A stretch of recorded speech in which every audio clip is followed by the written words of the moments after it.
নমস্কাৰ জব আপডেটৰ নতুন ভিডিঅ' এটা স্বাগতম জনালো কোম্পানীৰ পৰা আজি ভ্যাকেন্সি আহিছে তাৰে ডিটেইলছ বিলাক মই আপোনালোকৰ মাজলৈ আগবঢ়াব চেষ্টা কৰিম চাই যাব আজি আহিছে প্ৰথমটো আপোনালোকৰ মেডিচিন কোম্পানী গুৱাহাটীৰ পৰা ভ্যাকেন্সি প্ৰথমটো পোষ্ট হৈছে সুপাৰভাইজাৰ দ্বিতীয়টো হৈছে বাৰকোড স্ক্যানিং আৰু তৃতীয়টো আপোনালোকৰ পেকেজিংৰ vacancy gender male female both can apply আৰু ইয়াৰে টোটাল ভ্যাকেন্সি হ'ব আপোনালোকৰ 50 টা ডিউটিৰ সময় হ'ব আপোনালোকৰ 8 আৱাৰ্স 8 ঘণ্টা আৰু ইয়াৰে কোৱালিফিকেশন আপোনালোকৰ মিনিমাম 6 পাস কৰা হ'ব লাগিব 6 ৰ পৰা গ্ৰেজুৱেচনৰ ভিতৰত আপোনালোকৰ কোৱালিফিকেশন হ'ব লাগিব ইয়াতে পোষ্ট ওয়াইজ বেলেগ কোৱালিফিকেশনৰ ৰিকোয়াৰমেন্ট আছে আৰু স্যালাৰি খিনি চাই লও আপোনালোকৰ স্যালাৰি পেকেজিং স্যালাৰি 8 আৱাৰ্স যদি ডিউটি কৰে 13500 স্যালাৰি পাব আৰু 12 আৱাৰ্স কৰিলে 16500 আৰু সুপাৰভাইজাৰৰ কাৰণে 8 আৱাৰ্স কৰিলে 15000 আৰু 12 আৱাৰ্স কৰিলে 18000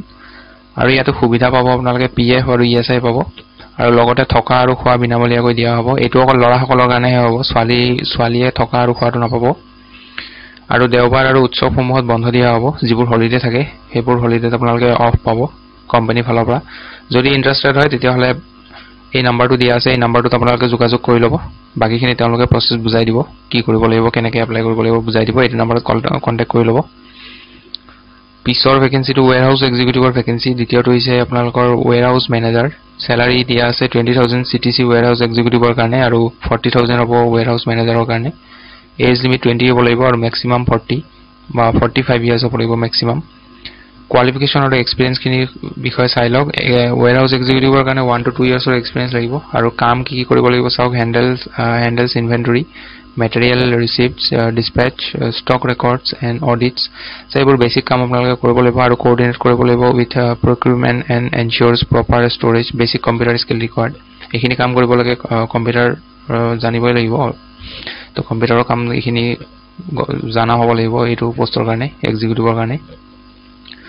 আৰু ম্যানেজাৰৰ কাৰণে আপোনালোকৰ ম্যানেজাৰ পোষ্ট হয় যেহেতু 5 to 7 ইয়াৰ্সৰ এক্সপেৰিয়েন্স বিচাৰিছে আৰু মেনেজ কৰিব লাগিব warehouse operation inventory logistic and team সুপাৰভিজন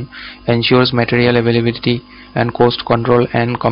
compliance strong leadership and analytical skills needed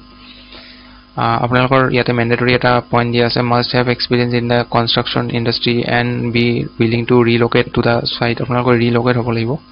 মানে ৰিলোকেট হ'ব পাৰিব লাগিব লোকেশন হ'ব গোৱালপাৰা তেজপুৰ আমিনগাঁও আসাম ইয়াতে তিনটা লোকেশন আছে গোৱালপাৰা তেজপুৰ আৰু আমিনগাঁও আসাম ইয়াত কোনো এপ্লিকেশন ফিজ দিব নালাগে আৰু এপ্লাই কৰিবৰ কাৰণে ইয়াৰে যেটো এপ্লাই লিংক হয় ভিডিওটো ডেসক্ৰিপচনত দিম বহুতে ভিডিওটো ডেসক্ৰিপচন মানে কি বুজিয়ে নাপায় মোক খুদি থাকে যে এপ্লাই লিংকত ভিডিওটো আপোনালোকে ভিডিওটো তলত যাব তাতে যত ভিডিওটো টাইটেল আছে তাতে মোৰ বুলি এটা অপচন থাকে তাত ক্লিক কৰি দিব ক্লিক কৰি দিলে ভিডিওটো ডেসক্ৰিপচন আহি যায় তাতে এটা লিংক থাকিব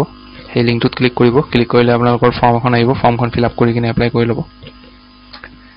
পিছৰটো ভ্যাকেন্সি আপোনালোকৰ অফিস এসিস্ট্যান্টৰ ভ্যাকেন্সি 2 নম্বৰটো মাল্টিটাস্কিং ষ্টাফৰ আৰু 3 নম্বৰটো ফিল্ড ওয়াৰ্কাৰ কোৱালিফিকেশন ইয়াতে গ্ৰেজুৱেট এইচএছ আৰু এইচএলসি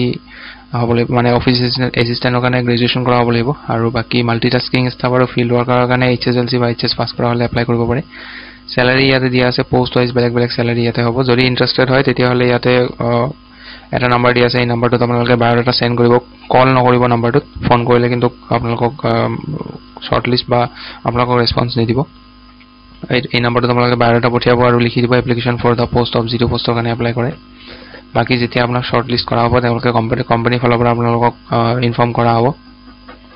সেইখিনি আছিল আজিৰ দিনটোৰ ভ্যাকেন্সিৰ ডিটেইলছ ভিডিওটো ভাল পালে লাইক এটা কৰি দিব লগ পাম পুনৰ এটা নতুন ভিডিওত আজিলৈ ধন্যবাদ নমস্কাৰ